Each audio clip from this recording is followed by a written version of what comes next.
Hola, ¿qué tal? Buenas noches. Estamos en Contralínea, periodismo de investigación a través de netchannel.tv. Gracias por estar nuevamente con nosotros. El día de hoy vamos a hablar sobre la desaparición forzada en México, una herida abierta y un caso o varios casos que continúan en la impunidad. Para hablar del tema nos acompaña Nadine Reyes Maldonado, que es integrante del comité Hasta Encontrarlos. Buenas noches, Nadine. Hola, buenas noches. Y también nos acompaña Leonel Rivero, que es abogado y quien acompaña a la búsqueda de dos personas que fueron desaparecidas en 2007 y que son Gabriel Cruz Sánchez y Edmundo Reyes Amaya. Antes de pasar con nuestros invitados, me gustaría que nos acompañara a ver una cápsula que preparamos para usted y regresamos.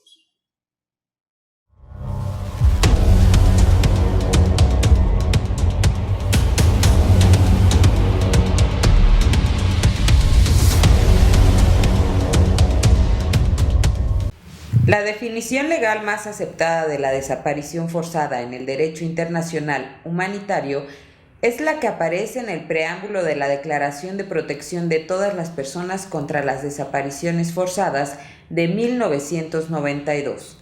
Desapariciones forzadas, es decir, que se arreste, detenga o traslade contra su voluntad a las personas o que éstas resulten privadas de su libertad de alguna otra forma por agentes gubernamentales de cualquier sector o nivel, por grupos organizados o por particulares que actúen en nombre del gobierno o con su apoyo directo o indirecto, su autorización o su consentimiento, y que luego se niega a revelar la suerte o paradero de esas personas o a reconocer que están privadas de la libertad, sustrayéndolas así de la protección de la ley.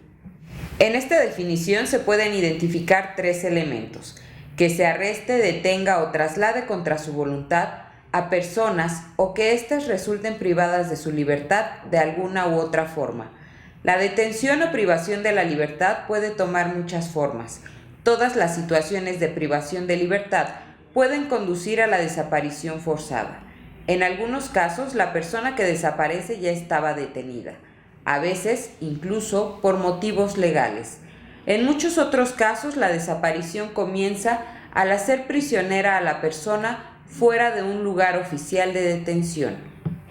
Que la detención sea llevada a cabo por un funcionario gubernamental de cualquier sector o nivel, por grupos organizados o por particulares que actúen en nombre del gobierno o con su apoyo directo o indirecto, su autorización o su asentimiento. El gobierno es el conjunto de los órganos directivos del Estado, por lo que las detenciones son realizadas por agentes estatales. Las personas que cometen o participan en las desapariciones a menudo son individuos o grupos contratados por el Estado, como soldados, policías o agentes de seguridad.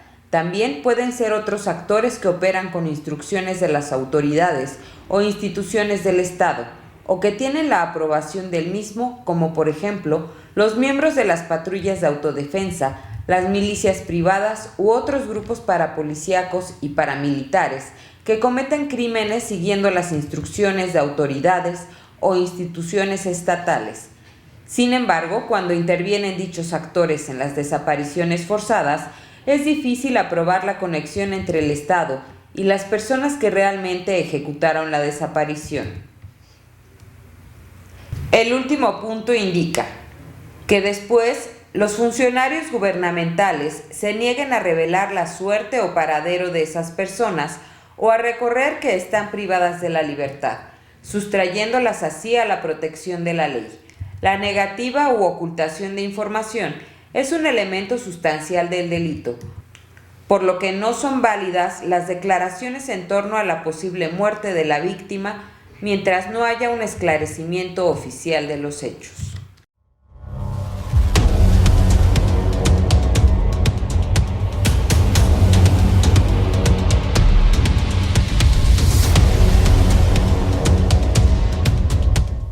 Desaparición forzada en México en la impunidad.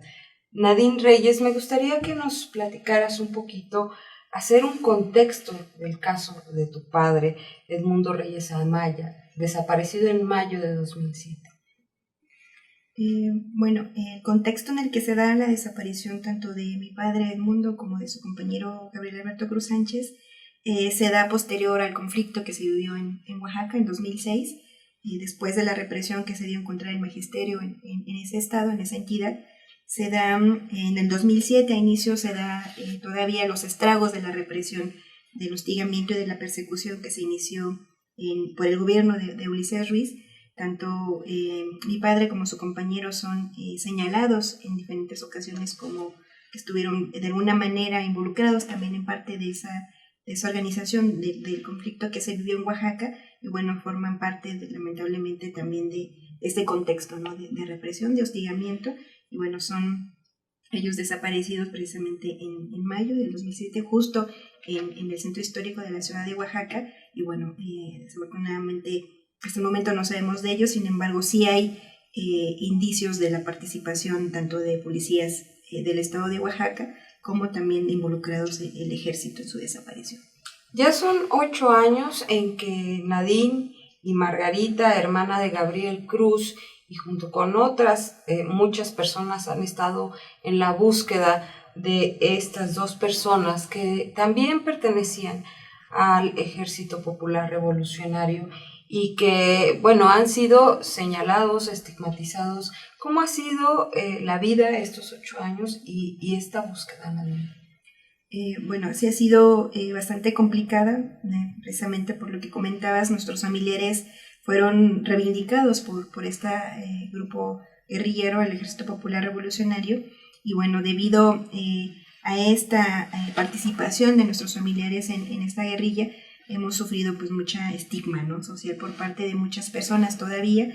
Hubo un aislamiento incluso al inicio de la desaparición de nuestros familiares, el no querer nombrarlos, no querer tomar ni siquiera sus fotografías por el miedo precisamente, ¿no? También a ser estigmatizados. Y durante todos estos años nos ha costado mucho trabajo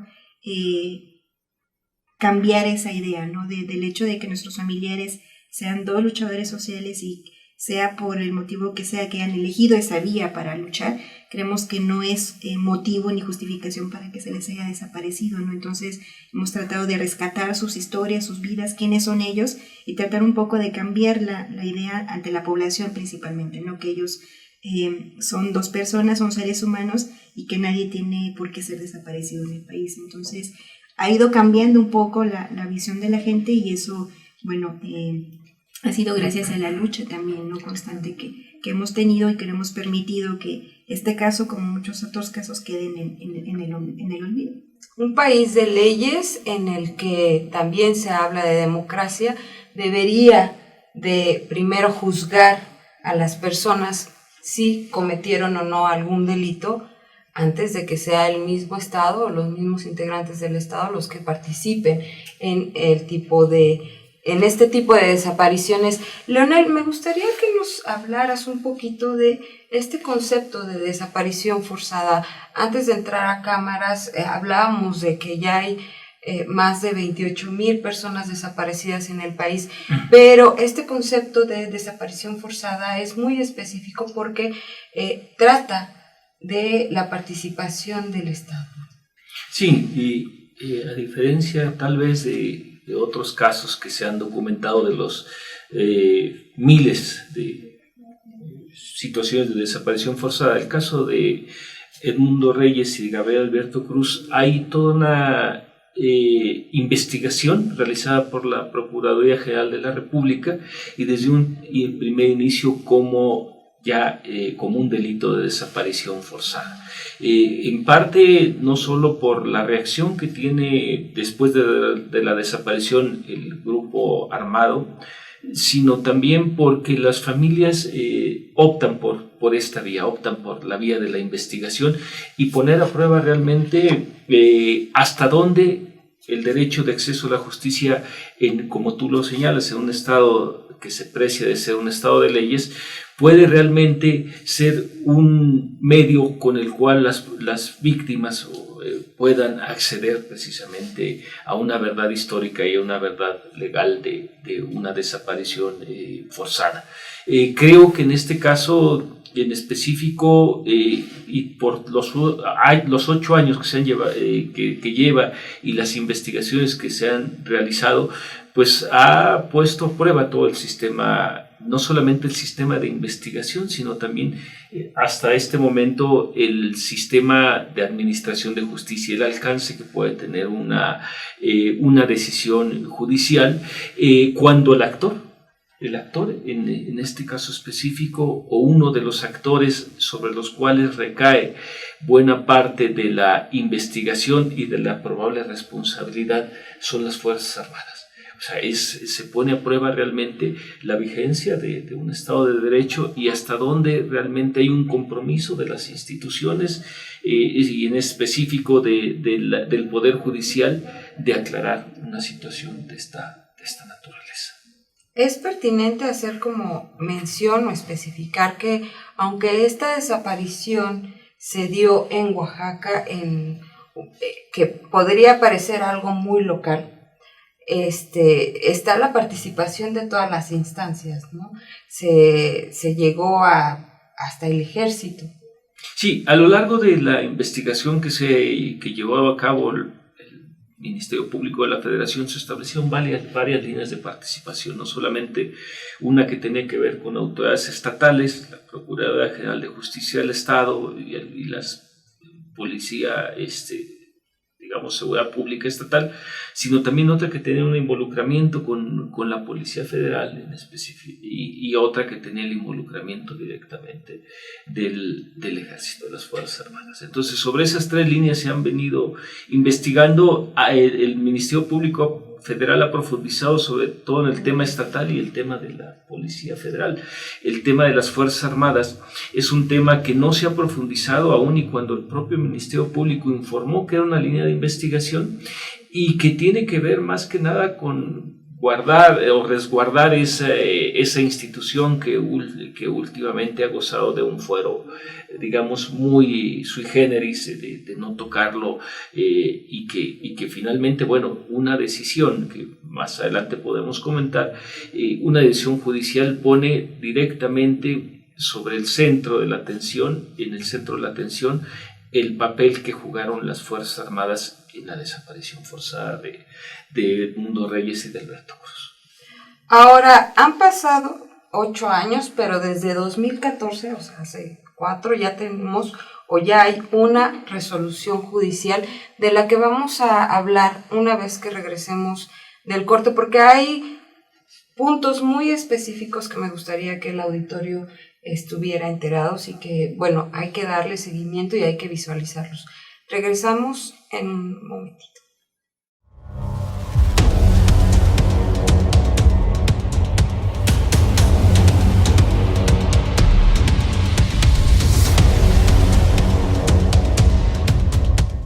Gracias por seguir con nosotros en Contralínea, periodismo de investigación a través de netchannel.tv. Estamos hablando sobre la desaparición forzada en México y sobre los casos de Gabriel Cruz Sánchez y Edmundo Reyes Amaya, desaparecidos desde mayo de 2007. Antes de ir al corte, Leonel Rivero, abogado que sigue el caso, nos hablaba sobre una resolución que ya se dio en 2014. Y me gustaría, Leonel, que nos continuaras comentando cuáles son los puntos específicos que vienen en este recurso de queja 2014 y que fue dictado por el 9º Tribunal Colegiado en materia penal. Sí, Erika, sobre todo, nada más para contextualizar la resolución del recurso de queja. En 2013, como representantes legales de los familiares de Edmundo Reyes y Alberto Cruz, tomamos la decisión de interponer un juicio de amparo reclamando la desaparición forzada en el contexto de la nueva ley de amparo que permitía esa situación, de reclamarlo como en la vía del recurso. Un juzgado no admite la demanda, realmente únicamente ingresa, pero no le da trámite y hace una serie de solicitudes a las autoridades que nosotros, 29 autoridades que señalamos como responsables, y después determina de varias solicitudes de información, no darle trámite a la demanda de amparo y dejarla, digamos, en suspendida por un año para ver si las personas que nosotros sobre las que reclamamos la desaparición se presentan. Eso es totalmente absurdo.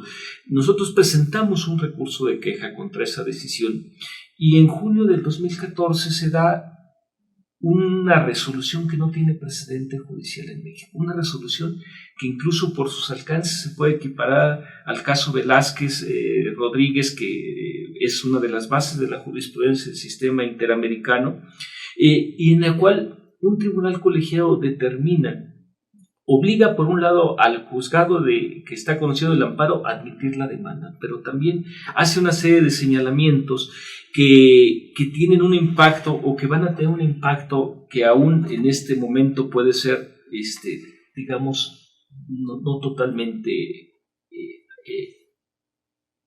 valorado o incluso ponderado del alcance de esa resolución.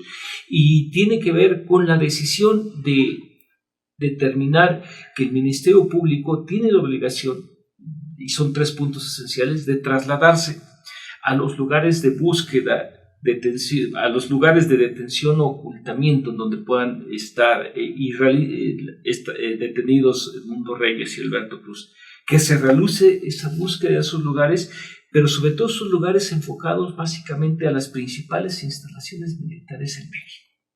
Que se cite en un segundo punto, que cite a declarar a los funcionarios de la Procuraduría General de la República, Procuraduría General de Justicia del Estado de Oaxaca, funcionarios civiles, llámese gobernador, llámese director del CISEN, Procurador General de la República y mandos militares, y finalmente que se realicen también labores de búsqueda e inhumación de cadáveres en los principales centros de detención o zonas militares. ¿Esto qué implica?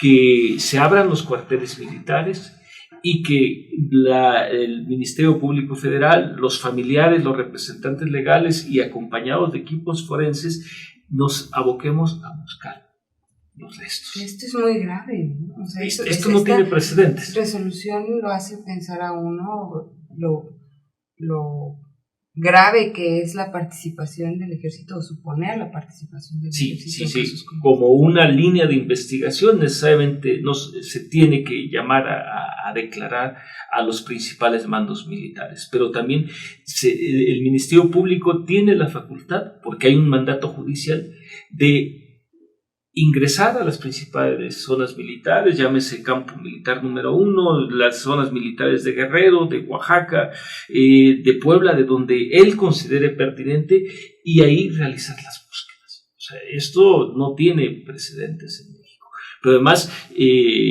sienta una base para que otras víctimas, otras agraviados de casos de desaparición forzada por medio del juicio de amparo puedan utilizarlo como una herramienta de búsqueda de sus familiares. Y no hablemos ya de casos en los cuales pueda no estar involucrado el ejército, sino pueden estar involucradas otras fuerzas de seguridad pública, y que en ese sentido realmente se llegue a una búsqueda realmente exhaustiva y a un objetivo que permita realmente conocer qué ha sido, qué fue o cuál fue el destino de las personas que están desaparecidas. Hay otros 2 puntos que son importantes y que me gustaría que nos comentaran, Nadine. Bueno, principalmente una parte también que menciona esta resolución y que dio motivo a la creación de una comisión de seguimiento y búsqueda es que dentro de la resolución se menciona también que se podrán crear comisiones especiales para realizar la búsqueda y la investigación en el caso de la desaparición de nuestros familiares. De ese punto de la resolución, nosotros creímos importante conformarnos como una comisión especial de seguimiento y búsqueda, y se creó precisamente hace un año, fue en julio, agosto del año pasado, una comisión integrada por los abogados, nosotros como familiares, y un equipo de intelectuales con una alta ética y compromiso moral, y esta comisión se ha encargado precisamente de darle seguimiento al cumplimiento específico de esta resolución. Esto porque creemos, como ya comentó el licenciado Leonel, importante no solamente para el caso de nuestros familiares, sino para muchos otros casos que también podrían verse beneficiados con una resolución como esta, y la insistencia que tenemos es precisamente terminar con esta impunidad, ¿no?, que ha mantenido al ejército por muchos años sin investigar y sin castigo, porque no solamente es el primer caso, sabemos de muchos otros casos en donde claramente el ejército está involucrado en la desaparición forzada de personas, y en el caso de la desaparición de nuestros familiares hay indicios de que efectivamente el ejército también tuvo conocimiento no solamente conocimiento, sino también participó en la desaparición de nuestros familiares. En agosto del mismo año en el que nuestros familiares desaparecieron, en el 2007, hubo un testimonio anónimo por parte de militares que dijeron haber visto a mi padre y a su compañero en el campo militar número 1. Entonces, no es tampoco una decisión, sacada de la manga, ¿no?, también del tribunal, sino que la misma investigación que se ha seguido les ha llevado a determinar que efectivamente hay la participación del ejército en la desaparición, y por ello determinaron emitir así la resolución. Entonces creemos que es importante por eso, y sobre todo porque es un elemento sumamente importante para poder esclarecer qué fue lo que pasó, ¿no?, llevar a juicio a los responsables, y lo principal que queremos pues es saber de nuestros familiares, ¿no?, en dónde los tienen, que se les presente con vida, y si no es así, que realicen toda la búsqueda que se tenga que hacer para determinar cuál ha sido su paradero.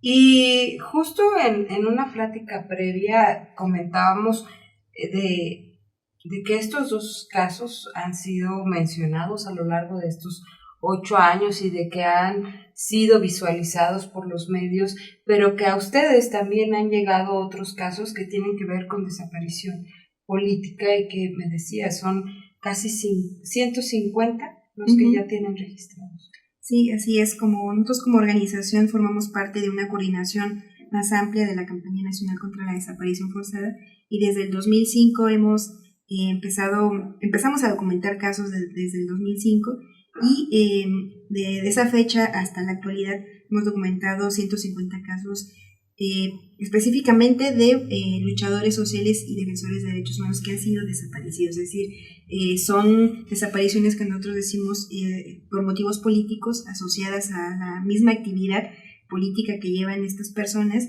y solamente en estos años son esos casos, ¿no? Claro. Sabemos que pueden ser muchos más, sin embargo no están registrados porque muchos familiares no han podido denunciar por el miedo, por la misma intimidación del Estado. Sin embargo, estos casos que se han documentado son graves incluso, ¿no?, porque estos casos, es lamentable, de la cifra que comentabas tú al inicio de más de 28,000 personas desaparecidas, estos 150 casos de activistas y defensores no aparecen en esos registros, ¿no? Entonces, si ellos no están incluidos en este registro oficial que tiene el gobierno, hay una cifra por demás mayor que también no aparece. Entonces, eso nos habla de la magnitud del problema y de que la cifra puede ser mucho mayor, ¿no?, que es alarmante. Tuvimos oportunidad de hablar con Margarita Cruz, que es la hermana de Gabriel Cruz Sánchez, y me gustaría que usted nos acompañara a escuchar lo que nos dijo en una breve cápsula. Regrese.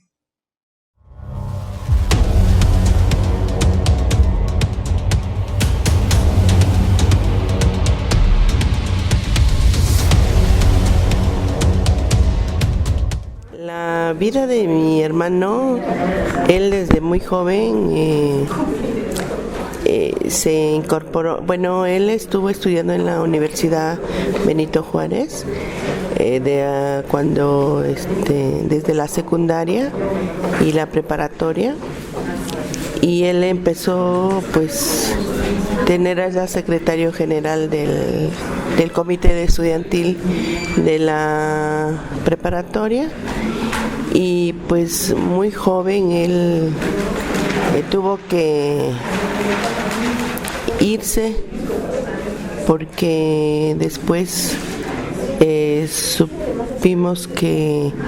supimos por lo que el ejército llegó a buscarlo. Ahora entendemos que fue por sus ideas políticas que tenía, ¿no? De que siempre hablaba de un mundo mejor, de un México mejor, donde todos tuvieran el mismo derecho.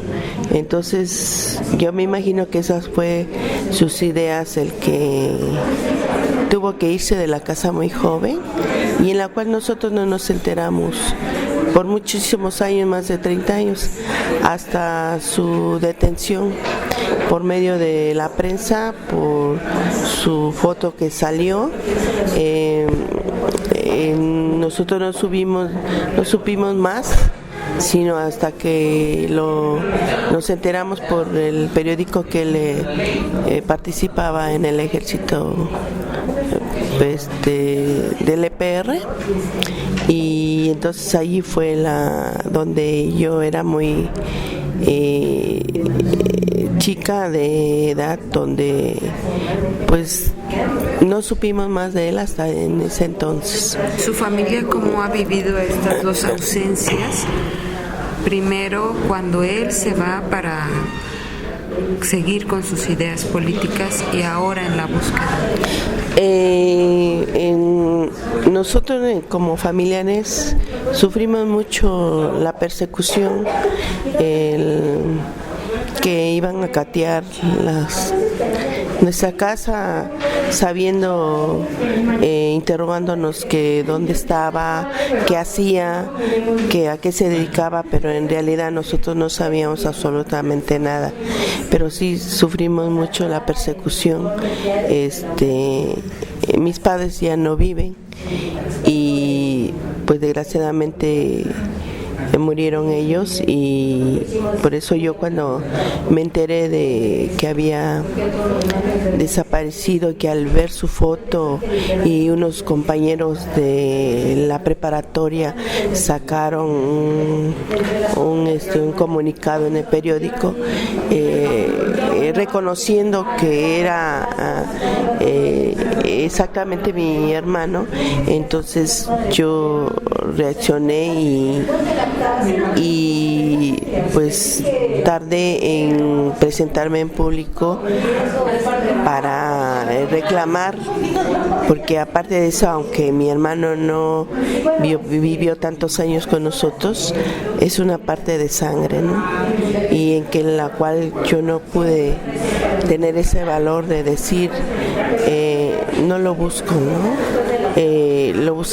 Lo empecé a buscar porque empezaron las persecuciones, la intimidación policíaca, vigilancia en todos, y a mis hermanos los más chicos nos involucraron, que nosotros éramos de ese grupo. ¿Qué hay en estas llamadas que comenta? ¿Qué les dicen? Mira, llamadas en realidad no nos hace, sino simplemente tú notas que el teléfono está intervenido. Entonces te es molesto porque te escuchan todo, ¿no? Todas las intimidades, pues las saben ellos, ¿no? Entonces nos controla la privacidad. Pero pues no nos importa porque no tenemos nada que esconder. Y mi único delito, si es un delito, es buscar a mi hermano hasta ahorita, ¿no? Que ya llevamos 8 años y 8 meses de estarlo buscando. Al paso del tiempo, supongo que hubo muchas dudas sobre las ideas políticas de su hermano. Mira, ahora, ¿ustedes en esta búsqueda han entendido mejor de qué se trataba, de lo que hablaba? ¿Cómo ha sido esto? Pues más que nada un luchador social, ¿no? Lo que vemos, que de un mundo mejor y todas esas cosas. Y entonces, sobre todo también como un ser humano, tiene el derecho, como cualquier otra persona, que si cometió un delito, que lo presente, ¿no? Y que él sea castigado conforme las leyes, y no como la desaparición forzada que existe hasta el momento, ¿no? Porque se han presentado muchas desapariciones desapariciones forzadas y luchamos no por mi hermano, por el mundo, sino por toda esa gente que no, nosotros como familiares queremos que no siga eso, ¿no? Y sin embargo se está presentando los problemas. Entonces, lógicamente las autoridades saben cuál es el problema y el por qué no nos hacen caso con presentaciones. Si están muertos o vivos, pues que los presenten, ¿no? ¿Sí? Eso es lo que nosotros como familiares queremos, que haya justicia, porque el Estado debe de haber justicia, para eso está, no para desaparecer a la gente ni a la juventud.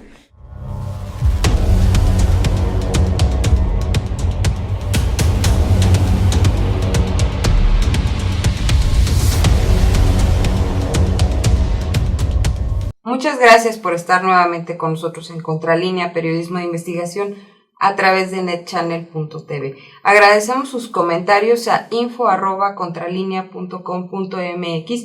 Bueno, acabamos de escuchar a Margarita Cruz, hermana de Gabriel Cruz Sánchez, desaparecido en mayo de 2007, en una desaparición forzada. Nadine, me gustaría que nos platicaras ahora de tu padre, Edmundo Reyes.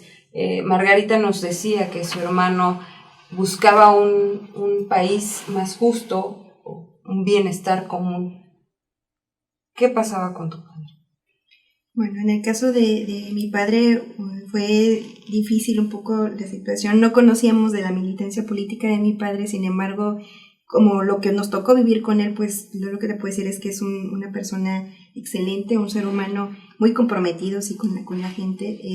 Lo buscaba mucho también para poder ayudarle a las personas. Como padre siempre fue un ser humano sumamente responsable, deportista, una persona apasionada por el deporte. Le gustaba mucho el béisbol y bueno, a nosotros nos enseñó mucho en esa forma, ¿no? El comprometerse con lo que uno hace, con el trabajo, con la educación, y lo que nosotros recordamos de él es un ser humano sumamente responsable y de alguna manera interesado por lo que pasaba en el país, ¿no? Ahora que conocemos su militancia política, comprendemos muchas cosas de cómo él era con nosotros, y pues le agradecemos esa formación que nos dio, ¿no? De interés por los demás y de por comprometernos con la sociedad para tratar de cambiarla y hacerla mejor, ¿no? Y sin duda este compromiso se ha visto reflejado en 8 años de búsqueda y también en un trabajo de visualización de estos casos, porque bueno, sabemos que desafortunadamente el país no está en la mejor situación social en estos tiempos y bueno, estamos a punto de terminar el programa desafortunadamente. Me gustaría que nos regalaran un último comentario que ustedes consideren que es importante destacar para que nuestro auditorio sepa de las acciones y de lo que se está llevando a cabo y de todo este proceso que continúa en la impunidad. Leonel. Sí, comentar y destacar que la resolución judicial pone a prueba realmente la eficacia del sistema de administración de justicia, porque también pone a prueba si se le va a seguir dando un trato de excepción a las Fuerzas Armadas. El hecho de que se lleve a cabo la búsqueda y localización dentro de las instalaciones militares, que se abran las principales instalaciones militares, no solamente en este caso, sino en muchos casos ha sido una demanda ciudadana de búsqueda de desaparecidos y de detenidos de manera ilegal por las Fuerzas Armadas en los principales campos militares. Pero ahora es una decisión judicial la que ordena que se abran las instalaciones militares. La gran interrogante es, ¿se seguirá dando un trato de excepción a las Fuerzas Armadas o se va a hacer efectivo ese mandato judicial? Nadie.